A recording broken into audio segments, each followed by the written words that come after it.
Hindi talaga ikabaylo basta presko o limpyo ng mga kinilaw. Katulad nito, dito sa unasan namin talagang napakasarap at hindi ka magmamahal dahil napaka-presko pa. At for today's video, andito nga pala kami naibigan sa unasan dahil lang celebrate tayo ng Eastern Sunday. Kaya naman hindi natin ito papasailoin itong mga baho at for sure na mabuwagtang at mabubungkag na naman ito. Kaya samahan nyo kami.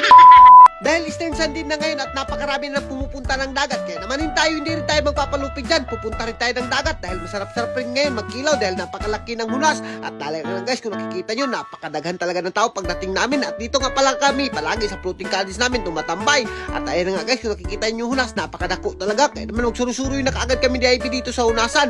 Napakasarap talaga magsuruy-suruy dito sa hunasan guys. Lalo na kapag ganito yung kaganda yung panahon. Maliban talaga sa maganda na yung panahon guys, talagang itatakhan na rin kami ni Ivy. Kakakain ng lechon dilata ba? Talagang natatakhan talaga kami, parang nanimaho na kami ng kaling. Kaya naman pupunta na naman kami dito ng dagat at magkakain na naman kami ng mga presko ng mga pagkain katulad ditong bat na kinuha ko. At kung hindi kayo nakakakilala na yun guys, napakasarap kilawin. At siyempre si Ivy, ang pinakapambato niya talaga kapag nanginas itong saang dahil talagang napakagaling niya manguha ng saang. Iwan ko ba kung bakit ako bihira lang kung makakuha ng saang, pero si Ivy talagang nalilingaw siya at parang napakabisit niya lang talaga manguha ng saang. At tayo na nga guys, kung nakikita nyo, talagang napakadaghanan ng kuha na Ivy at napakadagko pa ng mga saang. Mamaya saang niya na naman yung kukunin ko. At sa puntong ito guys, ako nalilingaw rin ako dito sa kakapanguhan ng mga bakasi dahil susubahin ko to doon sa floating cottage natin.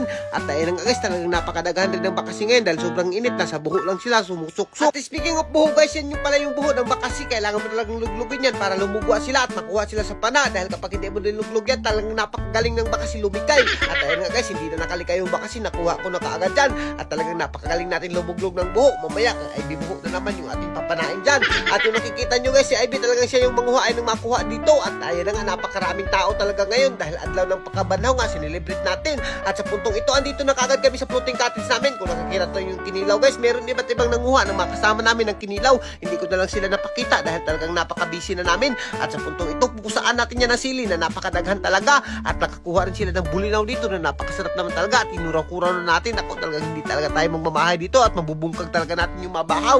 At speaking of bahaw guys, hindi mo na kaagad namin pagbungkag ng bahaw dyan at talagang hindi na namin pinasaylo. Ganito talaga kami kapag nag-celebrate sa araw ng linggo. At kaya naman talagang nanonood ka sa video na to, naku, hindi ka talaga magmamahay dahil for sure na mabubungkag mo rin ang bahaw sa kakatanaw at makatoon ka talaga ng laway dito. At yung nakikita nyo naman sa Ivy guys, talagang napakalakas niya kumain, pero pag sa bahayan ay naku, talagang napakatamlay niyan at ayaw kumain. Pero kapag dito, naku, talagang hindi niya pinasaylo yung bahaw. At siyempre pag tayo, iwan ko pag sa dagat talaga, hindi talaga natin may iwasan na kumain. Talagang maguguba yung mga diet natin. Pero pag sa bahay, itong mga pinaksiw, hindi naman natin to pinapansin. Pero pag dito sa dagat, iwan ko na napakasarap. At kung umabot yung sa video na to guys, mag-comment ka kung giganahan ka rin ba sa mga video namin at kung giganahan ka sa mga kinilaw. At hanggang dito lang muna kami. Thank you, God bless you all. Mabuhay kayong lahat sa mga idol. Ang gusto nyo.